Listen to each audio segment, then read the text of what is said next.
नमस्कार। सांवला सा रंग, हाथों में लाल रंग की चूड़ियां, सलवार कमीज पहने और सिर पर चुन्नी ओढ़े हुए लगभग 55 साल उम्र की माया देवी बंजारा शमशान घाट में जब शवों का अंतिम संस्कार करवाती हैं तो देखने वाले एक बारगी तो उनको देखते रह जाते हैं। जयपुर शहर के त्रिवेणी नगर में एक शमशान घाट है। इसी शमशान घाट में माया देवी बंजारा रहती हैं। शमशान घाट की देखरेख करती हैं और यहां आने वाले शवों का अंतिम संस्कार भी करवाती हैं। वो कहती हैं कि मम्मी कहती थी कि बेटा शर्माएंगे तो भूखे मर जाएंगे। काम करने में कोई शर्म नहीं है। शांत चेहरा, दया भाव आवाज में कड़कपन और पारंपरिक कपड़े पहने हुए माया देवी हमारे सामने बैठी हुई थी। बातचीत करते हुए माया देवी बंजारा अपनी कहानी बताती हैं। वो कहती हैं मम्मी के साथ लकड़ियां उठवाया करती थी।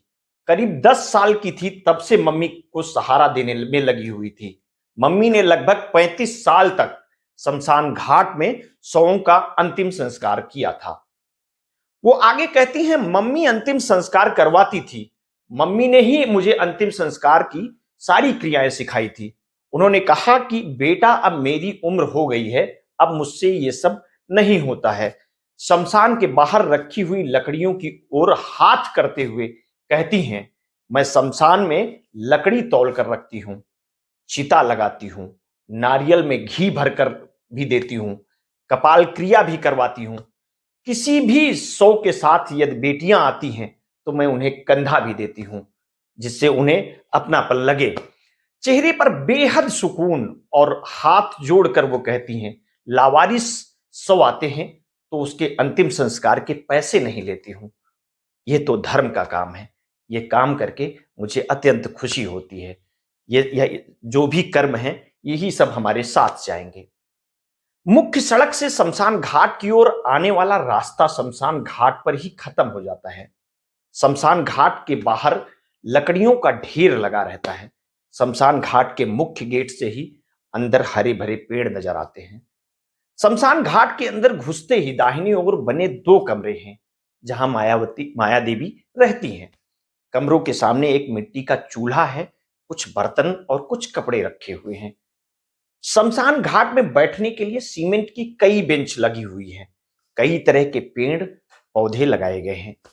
माया देवी इन पेड़ पौधों में पानी डालती हैं, झाड़ू लगाती हैं और शमशान घाट की साफ सफाई वो अपनी ही देखरेख में करती और करवाती है।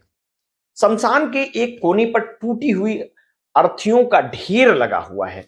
शवों पर आए कपड़े और फूल बिखरे हुए हैं, जबकि दूसरे कोने में एक छत के नीचे गोबर के उपले रखे हुए हैं। शवों के अंतिम संस्कार के बाद परिजन अस्थियां साथ ले जाते हैं, जिसके बाद अंतिम संस्कार के लिए चिन्हित जगह से बाकी बची हुई राख को माया देवी ही उठाती हैं। माया देवी बंजारा ने 2 बेटियों की शादी अपने कर दी है। 2 बेटियां स्कूल में पढ़ती हैं और एक बेटा है। माया देवी के पति उनके इस काम में बिल्कुल मदद नहीं करते हैं। उनकी 2 बेटियां स्कूल में पढ़ाई करती हैं। पढ़ाई के साथ ही वो शमशान घाट में अक्सर माया देवी की मदद करती हैं। माया देवी बंजारा की बेटी अंजलि बंजारा स्कूल से पढ़कर लौटी और शमशान में आ गई। बात करते हुए 16 साल की अंजलि कहती हैं मैं कलेक्टर बनना चाहती हूँ, मैं पढ़ लिख कर योग्य बनना चाहती हूँ।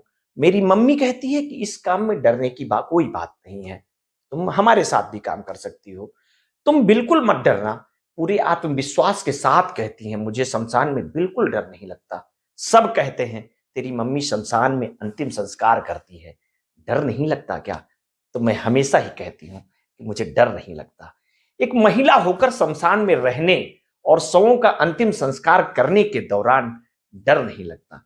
ये कोई ऐसी घटना हुई हो जिससे कोई चौंक गई हो? इस सवाल पर वो कहती हैं जिंदा इंसानों से डरना चाहिए, मरे लोगों से क्या डरना। शमशान घाट तो पवित्र जगह है। मुझे यहां रहने या शवों के अंतिम संस्कार से डर नहीं लगता। मुझे सुकून मिलता है। डर अगर लगता है तो जिंदा लोगों से लगता है। माया देवी बंजारा शवों का अंतिम संस्कार कैसे करवाती हैं, ये देखने के लिए हम एक दिन शमशान घाट जा पहुंचे। उस दौरान एक शव भी आया हुआ था। उस समय अंतिम संस्कार की प्रक्रिया पूरी की जा रही थी। माया देवी शमशान घाट में चिन्हित जगह से अंतिम संस्कार के लिए तौलकर ठेला पर लकड़ियां लाती हैं, नीचे बिछवाती हैं और चिता को पूरा विधि विधान से तैयार करवाती हैं। शव के साथ आए लोगों को क्रिया बताती हैं, उन्हें करना क्या है। शव पर घी लगवाने से लेकर के सभी क्रियाएं बताती हैं। चिता पर शव रखने के बाद की प्रक्रिया करवाती हैं, चिता पर घी डालती हैं, मुखाग्नि के लिए तैयारी करती हैं, कपाल क्रिया की प्रक्रिया करवाती हैं। वो शव को मुखाग्नि देने वाले शख्स से बाकी की सारी क्रियाएं करवाती हैं जो नियमानुसार होनी चाहिए। शव के साथ आए लोगों को आवाज लगाकर लकड़ियां देने के लिए कहती हैं, समय समय पर चिता पर लगाई लकड़ियों को ठीक करती हैं। माया शव के साथ आए परिजनों को अस्थियां उठाने की प्रक्रिया बताती हैं। वे लोगों को जाने के बाद जलती हुई चिता के पास बैठी रहती हैं, चिता पूरी जलने तक लकड़ियों को ठीक करती रहती हैं।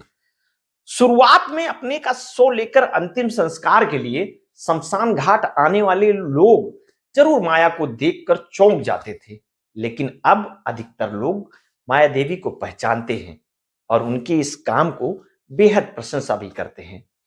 राजस्थान को जहां कभी खराब लिंगानुपात, भ्रूण हत्या, बाल विवाह जैसे कई नामों से नकारात्मकता की छवि जाती थी, वहीं अब महिलाएं हर क्षेत्र में अपनी अलग पहचान बनाने की राह पर हैं। इस स्टोरी को लिखा था मोहर सिंह मीणा ने और इसे आपके बीच प्रस्तुत रंजीत यादव कर रहे थे। अगर आपके आसपास भी कोई हटकर कार्य कर रहा है तो उसके बारे में हमें आप अवश्य बताएं, हम अपने दर्शकों तक उसे अवश्य पहुंचाएंगे। आप हमारे साथ इसी तरह से जुड़े रहिए। बहुत बहुत धन्यवाद। साधुवाद।